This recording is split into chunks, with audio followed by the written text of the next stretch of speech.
Normal doğuş zamanı artıq uşaqlıq boyunda dəyişikliklər gedəndə normal doğuş ola bilərmi? Doğuş ola bilər, amma uşaqlıq doğuş zamanı bilirik ki, döl mayenin içərisində, dölyanın mayenin içərisində yerləşir. Məhz bu dölyanın maye də infeksiyalaşmış artıq ola bilər. Və doğuş zamanı uşaq əgər bu dölyanın maye əgər selikli qışaya düşərsə ən azından və yaxud da ki, ağız boşluğuna düşərsə, bu yolla infeksiyalaşma ola bilər döldə.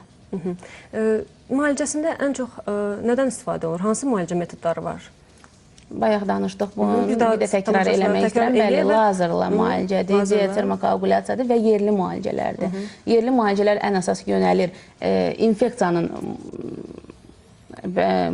müalicəsinə, yəni infeksiya müalicə olunur. Ondan sonra lazerlə və yaxud da ki, termokoagulyasiya ilə yandırılmasına eroziyanın.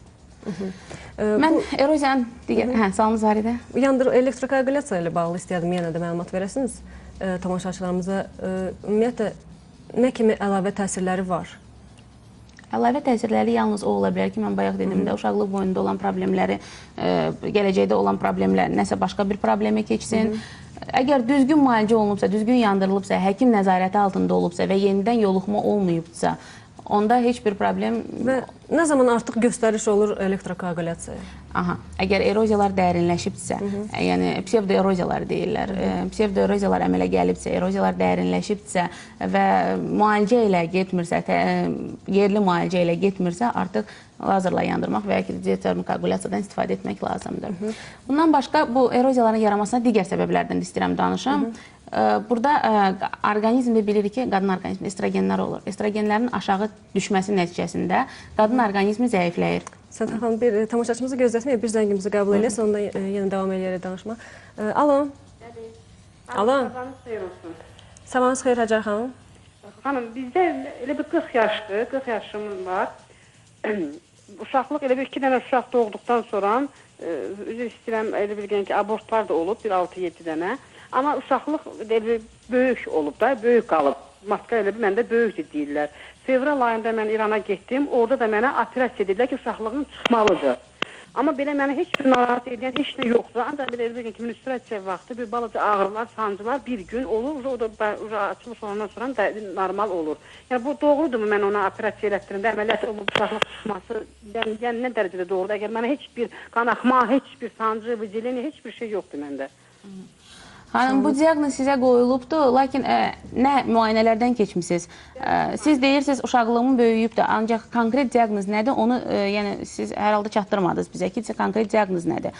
Ola bilər ki, müəyyən göstəriş var, yəni hər hansı bir şikayətləri olmaya bilər xanımın, amma birdən-birə bu şikayətləri başlaya bilər, birdən-birə qanaxma ola bilər, yəni qanı dayandırmaq mümkün olmaya bilər, ola bilər hər hansı, yəni səbəbi araşdırmaq lazımdır və ondan sonra artıq demək lazımdır, əməliyyata göstəriş var, yoxsa yoxdur, yəni bu göstərişi bilmək lazımdır mütləq.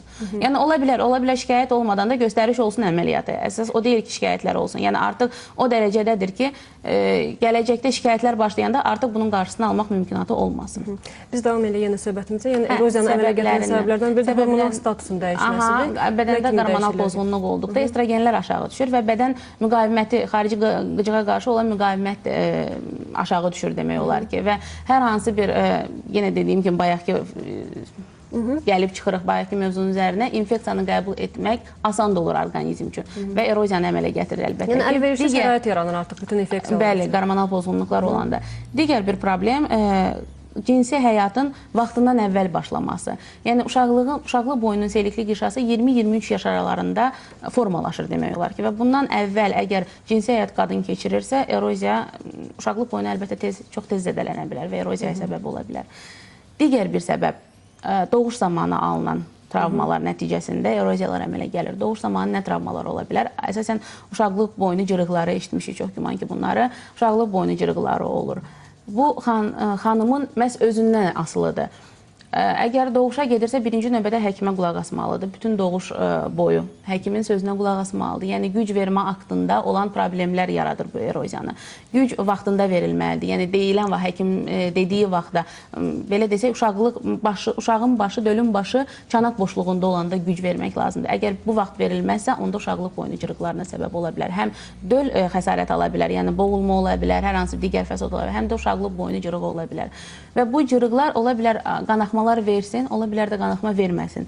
Mütləq, yəni qadınların özlərinə deyirəm ki, özləri tələb eləsinlər bunu. Mütləq doğuşdan sonra uşaqlıq boynu yoxlanılmalıdır, ailətlə baxılmalıdır. Uşaqlıq boynu cırığı varmı? Yəni bu əgər qalırsa, burada fəsad yaradırsa, bu gələcəkdə məhz eroziyaya keçə bilər. Eroziyaya keçə bilər, sonradan uşaqlıq boynu atrofiyaya uğraya bilər. Yəni, bunlara diqqət eləməlidir. Əsasən, yoxlanılmır nə zaman evdə olan doğuşlarda və yaxud da kənd yerlərində olan doğuşlarda burada diqqət, yəni həkimin diqqəti bir o qədər olmur xəstədə. Bir də istəyirəm tamaşaçılarımıza məlumat verəsiniz. Yalançı, yəni fizioloji eroziyalar haqqında da. Eroziyalar deyim, fizioloji qırmızılıq deyim. Yəni, hansı növləri var? Uşaqlıq boynunda ola bilər ki, qırmızılıq olsun, amma bu eroziya hələ də demək deyil. Yəni, səhvən diaqnoz qoya bilərlər. Səhvən diaqnoz qoymaq mümkünatı vardır. Eroziyalar adətən tez qanayır, məhz hər hansı bir zədə olduqda o da qanaya bilər. Yəni, bu ilə də səhv sala bilərlər. Eroziyalar olur, psevdo-eroziyalar və var həqiqi eroziyalar. Həqiqi eroziyalar özləri olurlar 1 həftə, 2 həftə, 3 həftə çəkirlər. Yəni, ondan sonra artıq psevdo-eroziyaya çevirirlər. Yəni, 1, 2, 3 həftə ərzində olan həqiqi eroziyalar ola bilər özləri keçib geçsinlər. Yəni, bunlara ola bilər heç bir müalicə lazım olmasın. Adətən o xəstəyə qoyulanda eroziya diaqnozu bu artıq psevdo-eroziyadan, yəni həqiqi eroziyalardan söhbət getmir. Psevdo-eroziyalardan söhbət gedir. Çünki həkim baxdıqda artıq o problemi gördükdə, yeni problem olduqda həkim başa düşür ki, bunu yeni problemdir. Yəni, bunu adətən eroziya kimi hətta adlandırmır. Yəni, bu nə zaman ola bilər? Məsələn, kontraseptivlərin qəbulundan, istifadəsindən sonra əmələ gələ bilər, ola bilər, cinsi əlaqədən sonra ola bilər, hər hansı bir travma aldıqda ola bilər, doğuşdan sonra da ola bilər, bəli, qızartı olur, o da ola bilər. Yəni, bəzi hallarda olur, amma bu eroziya da ola bilər, bayaq dediyim kimi, həqiqi eroziya da ola bilər. Təcili müalicəyə başlamaq da bir o qədər, əgər görürük ki, gecikmiş forma deyil, dərinləşmiş forma deyil, sadəcə qızartıdır, təcili müalicəyə də başlamaq lazım. Çünki 1 həftə, 2 həftəyə bunlar keçə bilər. Və bayaq dedim, adətən doğuş zamanı, hamiləlik zamanı bu eroziyalar əmələ gələ bilər və hamiləlik bitdikdən, doğuş bitdikdən sonra eroziya çəkilib gedə bilər. Özü çəkilib gedə bilər. Bir də müalicədən sonra xəstələr nələrə diqqət eləməlidirlər? Bir də nələr ola bilər fizioloji müalicədən sonra? Yəni, normal sayıla bilər, ifrazatlarmı? Müalicədən sonra nəyə fikir verməlidirlər? Ən əsası ona fikir verməlidirlər, profilaktik müayinələrdən keçməlidirlər. Ən azından 6 aydan bir yoxlanmalıdırlar. Ginekoloq müayinə etməlidir və görməlidir ki, yerində yenidən eroziya əmələ gəlməsinə fikir verməlidir, ifrazatın olmasına fikir verməlidir. Hər hansı bir problem olduqda mütləq müayinələrdən keçməlidirlər. Yaxmanın analizlərini, müəyyən infeksiya, ureplazma, mikoplazma, xlamidya kimi infeksiyalardan keçməlidirlər və müalicə alan vaxtı bunu da qeyd edeyim ki, xanımlar yəni müalicə alırlar, soruşursan xanım müalicə gedib alıbdır, tam kursu keçibdir. Amma şikayətləri keçməyibdir. Nəyə görə? Çünki tək müalicə alırlar. Həyat yoldaşları da paralel müalicə almalıdır. Yəni mən bayaq dedim, bu infeksiyalar çox asan cinsi yolla keçirilir və müalicə tam alır, qadın orqanizmi tam bərpa olunur. Lakin cinsi həyat keçirdikdə yenidən bu infeksiyalar keçir. Bəli, yəni yenidən yoluxurlar. Ona görə də müalicə aldıqda mütləq qarşılığı paralel müalicə almaq lazımdır. Həm həyat yoldaşları, həm özləri müalicə almalıdır ki, yenidən təkrarlanmasın. Müalicəsində bir də istəyirəm krioterapiya haqqında danışasınız yerində. Yandırma, yəni dondurulmaqla yandırılması. Son zamanlar çox az bundan istifadə olunur. Lazerla yandırmaq çıxdığı üçün demək olar ki, bundan çox az istifadə olunur. Yəni artıq lazer həm ağrısız olur yandırmaq, həm xanıma heç bir problem yaratmır lazerla yandırdıqda. Yəni qadın normal iş rejimə davam edir. Heç bir problem yaratmır lazerla yandırdıqda. Mən o sualı bir də verim. Müalicədən dərhal sonra, yəni bir neçə gün sonra və yaxud da uzun müddət nələrsə ifrazatlar ola bilərmi? Bu normal sayıla bilirmi? Müəyyən selikli ifrazatlar ola bilər. Normal sayılar mən deməzdim, çünki əgər qadın müalicə eləyib, yəni məhz ifrazatla bağlı problemi müalicə eləyib, ondan sonra uşaqlıq boyundakı eroziyanı yandırırsa, mən deyərdim, heç bir ifrazat olmayacaq. Yəni, ola bilər, adi halda olan seliyə bənzər ifrazatlar olsun, ancaq irinli ifrazat olmayacaq xanımda. Ona görə də birinci müalicəni eləyib, daha sonra əgər lazımdırsa, artıq gərəkdirsə, ondan sonra eroziyanı yandırmaq məsləhətdir. Ümumiyyətlə, qarşısını almaq üçün, profilaktikası üçün xanımlarımıza məsləhətləriniz Səltənət xanım nələrdir? Birinci, gigiyena. Mütləq gigiyenaya riayət etmək. İkinci, bax bu dediyim səbəbləri aradan götürmək. Nə səbəbə yaranır bu eroziyalar? Mən artıq dedim, hormonal problemlərdir. Mən dedim, bayaq infeksiyalardır. Yenə təkrarlayaq onları. İnfeksiyalardır, uriplazma, mikoplazma, xlamidiya, gardnella, trixomonada. Yəni bu infeksiyalardan yan keçməmək. Bu infeksiyalar əgər aşkar olunubsa, mütləq müalicəsindən məşğul olmaq, mütləq qarşısını almaq bunların. Üçüncü, bayaq dedim, uşaqlıq boyunu tam yetməmişdən əvvəl cinsi əlaqə. Buna əsasən mən belə deyərdim də, artıq bizdə adət halına alıbdır bəzi bölgələrimizdə çox az yaşlı qızlarımızı ərə vermək məsələsi. Yəni 13 yaşında, 14 yaşında, 15-ə məsləhət deyil. Yəni bu yaşlı qadın orqanizm hələm tam öyrəşməyibdir bu həyata. Ümumiyyətlə, şikayətsiz də ola bilər. Ümumiyyətlə, həmişə kontroldan, müayinədən keçməlidirlər. Yəni, mütləq şikayət, o eroziyada ilk öncə yarananda və eroziyanı yaradan səbəblər, hər hansı bir xəstəliklər, mən bayaq dediyimdə erkən dövrü, xəstəliyin gizli dövrü. Yəni, dediniz, yenə təkrar edək ki, tamaşaçılarımız, qoşulan tamaşaçılarımız da ola bilər, sadə dildə yenə təkrarlayaq. Yəni, heç bir şikayət olmaya bilər. Gizli keçir, simptomsuz keçir. Mütləq müayinədən keçməlidirlər. Check-up müayinələrdən artıq yayılıbdır. Bütün klinikalarda, həmçinin bizim klinikada da yayılmışdır. Toya hazırlaşanlar üçün müəyyən paket müayinələr vardır. Yəni, gələcəkdə ana olmağa görə, uşaq sahibi olmağa görə, öz ən asasından can sağlıqlarına görə bu müayinələrdən keçmək məsləhətdir. Həmçinin ginekoloji paketlər vardır, androloji paketlər vardır. Müəyyən qrup müayinələrdən keçmək, 6 aydan bir olmasa da ən azından ildə bir dəfə bu müayinələrdən keçmək məsləhətdir.